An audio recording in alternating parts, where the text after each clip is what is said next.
Mrs Mathur के हाथ खौफ के मारे ऐसे थरथरा रहे थे कि समझो पूरे होटल में भूचाल सा आ गया हो।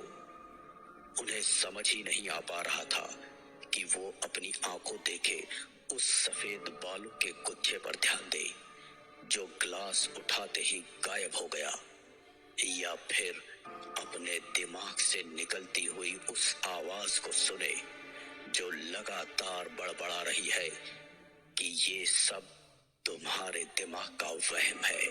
कहीं मैं पागल तो नहीं हो रही? भूत तो कुछ नहीं होता, ये सब मेरे दिमाग की ही उपज होगी। क्या हो रहा है ये? इस होटल में सब ठीक तो है ना? ये एकदम से पान की खुशबू कहाँ से आ रही है? मुझे तो लगता है कि ये सब कुछ थकावट के कारण हो रहा है मेरे। थोड़ी देर आराम करके देखती हूँ। मेरा काला गाउन, हाँ ये पड़ा है। हाय राम, ये गाउन के हाथ आपस में सिले हुए कैसे हैं? जब मैंने खरीदा था तब तो ऐसा नहीं था। कहीं मैंने ही तो नहीं, मैं ऐसा क्यों करूंगी? मुझे तो ये भी याद नहीं कि मैंने आखिरी बार सुई धागे को हाथ कब लगाया था। होटल वाले कहीं मेरे साथ कोई चाल तो नहीं चल रहे थे? ये लोग मुझे पागल बनाना चाह रहे हैं क्या? पर ये ऐसा क्यों करेंगे? कि मैं क्या ऊट-पटांग सोच रही हूँ? मैंने नहीं किया ये। मैंने नहीं किया ये। मैंने नहीं किया।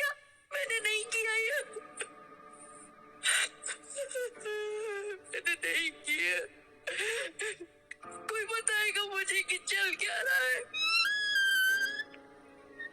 हाँ, ओहो, ये अलमारी कैसे खुली रह गई? बंद तो की थी। ये क्या नया ड्रामा है?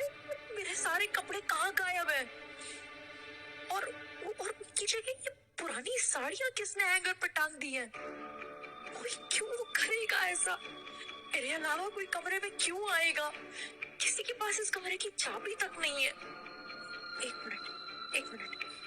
इस होटल में हर कमरे की डुप्लीकेट चाबी सिर्फ 2 लोगों के पास है।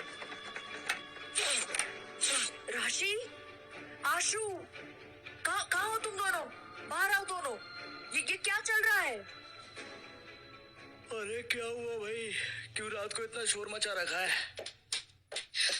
माथुर जी, आप चिल्ला क्यों रही हैं? क्या हो गया? आशु जरा पानी दो इन्हें, कितनी घबराई हुई लग रही है बेचारी। हाँ अभी लाया। नहीं, मुझे कोई पानी वानी नहीं पीना। मुझे बस इतना बताइए कि आपने मेरे कमरे में क्या छेड़खानी लगा रखी है? ये हमने क्या बात?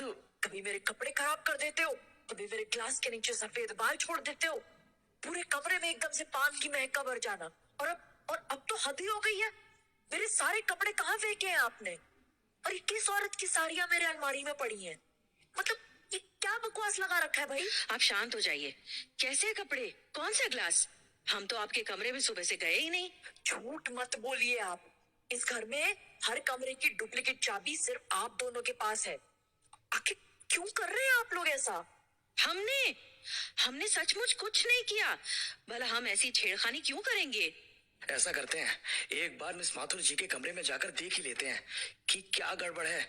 दूध का दूध और पानी का पानी हो जाएगा। हाँ, चलिए ना, बिल्कुल चलिए मेरे साथ। मैं तो तंग ही आ गई हूँ।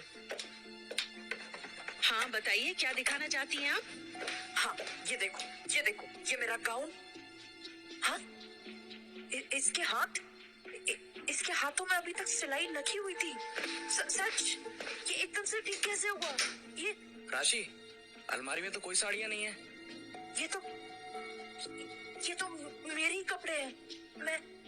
मुझे कुछ समझ में नहीं आ रहा है।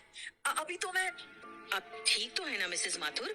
ये देखिए, ड्रेसिंग टेबल पर भी कोई सफेद बाल नहीं है और आपकी अलमारी भी ठीक है। आप खामखा शोर मचा रही थी। देखिए ना, बाकी गेस्ट भी जाग गए हैं। नहीं, बिल्कुल नहीं। ये मेरे दिमाग का वहम नहीं है। कुछ तो गड़बड़ जरूर है इस कमरे में। ये पूरा होटल ही मुझे हॉन्टेड लग रहा है। भला ऐसा भी कभी हुआ है कि चीजें खुद ब खुद गायब होने लग जाएं? नहीं, ये मेरा वहम नहीं है। मैं नहीं रह सकती यहाँ। अरे इतनी रात को कहाँ जाएंगी आप? ऐसी कोई डरने की बात नहीं है, कुछ नहीं है इस घर में। मैं अभी इसी समय किसी और होटल की टिकट बुक करा रही हूँ। मैं इस घर में एक सेकंड भी और नहीं रुकूंगी। बाहर से टैक्सी पकड़कर मैं अभी इस घर से रवाना हो रही हूँ। और आप सब मेरी बात मानिए, आप सब लोग भी इस घर से चले जाइए। कुछ कुछ ना कुछ ठीक नहीं है यहाँ। मैंने अपनी आंखों से अजीब अजीब चीजें होते देखी हैं। पता नहीं। अब शांत हो जाइए। अब तो मैं इस घर से निकल कर ही मानूंगी। आशु जी, प्लीज मेरे लिए एक टैक्सी बुला दीजिए तुरंत। हाँ जरूर, पर मेरी मानिए तो रात भर तो यहीं रुक जाइए। ये क्या बच्चों की तरह जिद लगा रखी है? क्यों इतनी परेशानी झेलनी है आपको? अभी तो आपकी थकावट भी नहीं उतरी होगी। मैं यहाँ अब किसी भी कीमत पर नहीं रुक सकती, सॉरी। टैक्सी तैयार है। Good bye. आप लोग भी जल्दी चले जाइए यहाँ से। इन्होंने भी सबकी नींद ही उड़ा दी। राशि सुनो, ये जो भी माधुर जी बोल कर गई, कहीं ये सच तो नहीं? सफेद बाल तो इस घर में सिर्फ माया मौसी के थे, और साड़ियां भी सिर्फ वही पहनती थी। और फिर पान की खुशबू, उन्हें पान कितना पसंद था, दिन रात सिर्फ पान। ये क्या बेकार की बातों पर विश्वास कर बैठे हो तुम आशु? ऐसे चलाओगे इतना बड़ा होटल?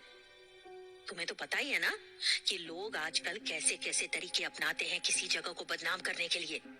मरे हुए लोग भी कभी वापस आते हैं क्या? पर क्या पता ये सब सच हो। सच? तुम्हारा दिमाग भी शहर की गर्मी में रह रहकर गर्म हो गया है। फालतू की बातें सोचना बंद करो और जाके चुपचाप सो जाओ। हमारे होटल को गेस्ट की कमी नहीं है। कोई और आ जाएगा रूम नंबर 3 में रहने। लेकिन बस करो अब, जाओ।